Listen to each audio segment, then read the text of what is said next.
Voilà un sujet qui est désormais bel et bien au cœur de nos préoccupations. En effet, ça fait 1 an et demi maintenant que tout le monde a dû modifier profondément ses habitudes de travail en réorganisant son activité à domicile. Alors avec des avantages, c'est vrai, hein, mais pas seulement, puisqu'il a fallu procéder à d'importants aménagements et utiliser aussi des nouveaux moyens de communication à distance qui, pour la plupart d'entre nous, ne faisaient pas partie de nos process habituels. À cette période, on a décidé d'initier une démarche auprès de différents acteurs d'entreprise de manière à mesurer l'impact réel du télétravail au quotidien.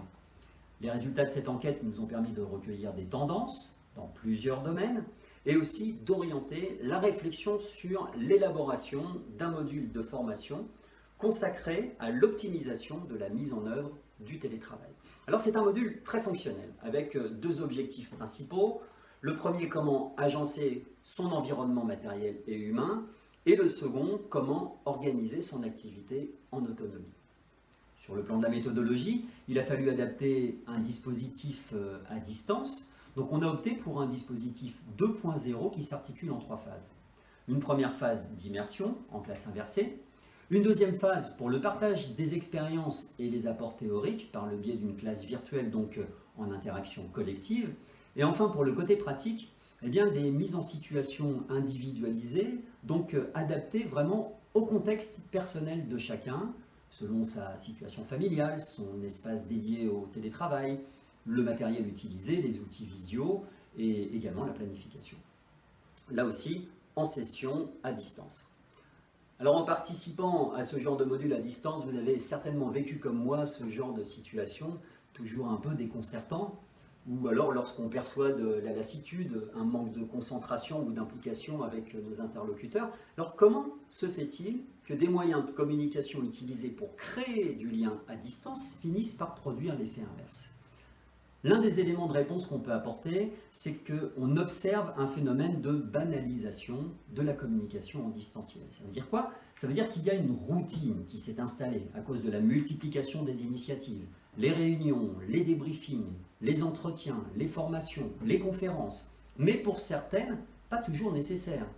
Ça a provoqué assez rapidement un effet de saturation et une désaffection de la pratique. Et pourtant, on est tous d'accord pour dire que non seulement les projets, les décisions, les formations, le management sont désormais dépendants de ces nouvelles technologies de communication à distance. Mais qui plus est, avec une incidence prépondérante sur les enjeux économiques et stratégiques des entreprises. C'est donc un véritable changement de paradigme auquel on assiste, puisqu'on passe d'une obligation de moyens à une obligation de résultat. Et là, pour être plus efficace avec ces nouveaux supports incontournables pour les prochains développements, eh bien là, la communication verbale et non verbale apparaît comme un levier essentiel. Avec ces nouveaux dispositifs, on voit bien à quel point la communication a un impact différent que lorsqu'on est en situation physique. Ces vecteurs, même s'ils sont bien entendu toujours répartis de la même manière, ils ne jouent plus tout à fait le même rôle et nécessitent qu'on les réajuste à l'environnement distanciel.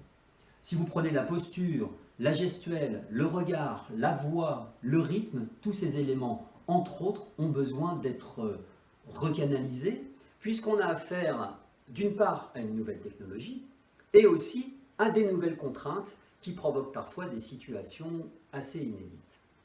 C'est donc l'objet d'un deuxième module, cette fois-ci axé sur la manière de communiquer en distanciel, avec deux objectifs opérationnels.